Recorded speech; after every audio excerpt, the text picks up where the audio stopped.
Mesdames, Messieurs, bonjour et bienvenue sur notre chaîne YouTube. L'information vous place au sommet du monde. Alors, si vous êtes nouveau, abonnez-vous et cliquez aussi sur la cloche de notification pour ne plus rien manquer. On commence. C'est un devoir absolu, voire une nécessité impérieuse qu'à l'occasion de chaque événement d'une portée historique qui survient dans un État qui se veut démocratique, que ces filles et fils prennent la parole pour s'acquitter de leur part de devoir. Sur ce, nous mettrons notre courage et notre détermination à l'épreuve pour vous interpeller sur l'énormité et la complexité des défis auxquels notre pays est confronté, et vous rappeler combien de fois il est urgent d'agir pour être utile à la Guinée et à l'histoire. Nous devons vous faire savoir nos opinions intelligentes, sensées qui sont soit en accord, soit en désaccord avec les vôtres, parce que nous avons en commun la Guinée, à laquelle nous devons tous honneur et grandeur. En effet, c'est à vous de faire de votre histoire une légende en construisant une nation portée par la volonté de la réconciliation, par l'énergie de l'unité nationale. Une nation capable de réveiller en nous l'orgueil patriotique et démocratique, de nous pousser vers un sursaut national pour une Guinée neuve, qui renaîtra tous les jours désormais. Soyez différents de vos prédécesseurs, agissez différemment par rapport à eux. Défiez les sirènes révisionnistes qui pourront vous conduire vers le chemin qui mène à la grande prison de l'histoire. Évitez le chemin qui a toujours été marqué par la déception, la désillusion et le désenchantement. Nous devons clore les cycles de gestion calamiteuse, fermer les portes aux opportunistes, finir avec les chapitres de la politisation à outrance de l'administration. Consacrez-vous de plus en plus au travail, à la quête de l'intérêt général. Pensez de moins en moins aux privilèges du pouvoir. Monsieur le Président, résistez à la tentation du pouvoir jusqu'au bout de la transition. Sachez qu'il n'est rien de plus pire que de trahir un peuple à bout de souffle, qui n'a d'espoir que vous et qui vous considère comme l'ultime salut. Certes, vous avez risqué votre vie et votre jeunesse en prenant le pouvoir, et ne perdez pas de vue que nous pouvons risquer les nôtres pour vous le retirer en cas de dérive et de dérapage. L'histoire de notre pays est douloureuse, trop sérieuse, pour que vous vous permettiez de prendre des risques comme celui de vous éterniser au pouvoir. Ne tombez jamais dans une sorte de transe, d'euphorie du pouvoir.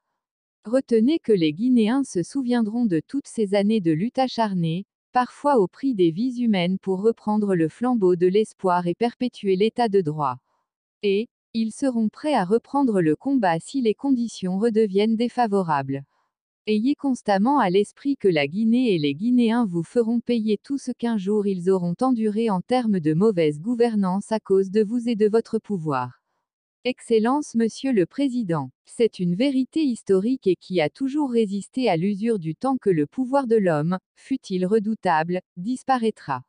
Il ne restera que l'amour que vous aurez cultivé, le respect de la parole donnée et celui des engagements que vous aurez témoignés, l'humilité et la modestie qui sont à la base de toute grandeur d'âme que vous aurez enseigné, l'honneur qui vous permettra de figurer au panthéon des personnalités marquantes des siècles précédents que vous aurez inspirés. N'oubliez pas qu'il y a des plaies à penser, des injustices sociales et politiques qui ont lieu à chaque étape de l'histoire politique de notre pays qu'il faut réparer. Vous avez une obligation envers le peuple de Guinée, montrez l'homme providentiel et libérateur que vous êtes, qui respecte sa parole d'honneur. Souffrez pour la Guinée, souffrez pour tout et contre tout, pour que les Guinéens soient heureux. Monsieur le Président, apprenez aux Guinéens à oublier, à s'ouvrir à l'amour, à la fraternité et au pardon. Recousez le tissu social déjà déchiré.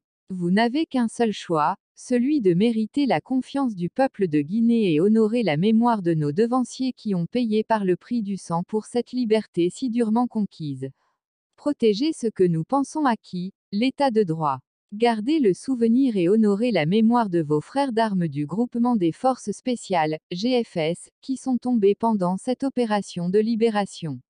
Vous devez réaliser qu'il existe un rêve et un idéal pour notre pays, c'est de bâtir une nation sur les valeurs et principes démocratiques.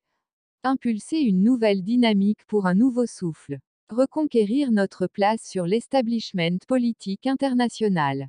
N'acceptez pas que les Guinéens disent à l'issue de cette transition, nous étions satisfaits, armés d'espoir et d'espérance quand vous avez repris le pouvoir, mais insatisfait et déçu de vos actes et résultats obtenus. Le plus grand échec qui puisse arriver à un homme d'État, c'est l'incapacité à redorer le blason de son pays, après tant d'échecs et de désespoir. C'est n'être pas à la hauteur des aspirations de son peuple pendant qu'il entendait le meilleur de lui. C'est de trahir la confiance de ses élites et de ses intellectuels après vous avoir renouvelé leur confiance et leur estime. Nous ne souhaiterons pas que cela vous arrive, c'est pourquoi nous vous interpellons afin que les hommes et l'histoire soient notre témoin. Excellence Monsieur le Président de la République, en vous souhaitant excellente réussite dans votre noble, délicate et exaltante mission, je vous prie de croire à l'expression de ma très haute considération.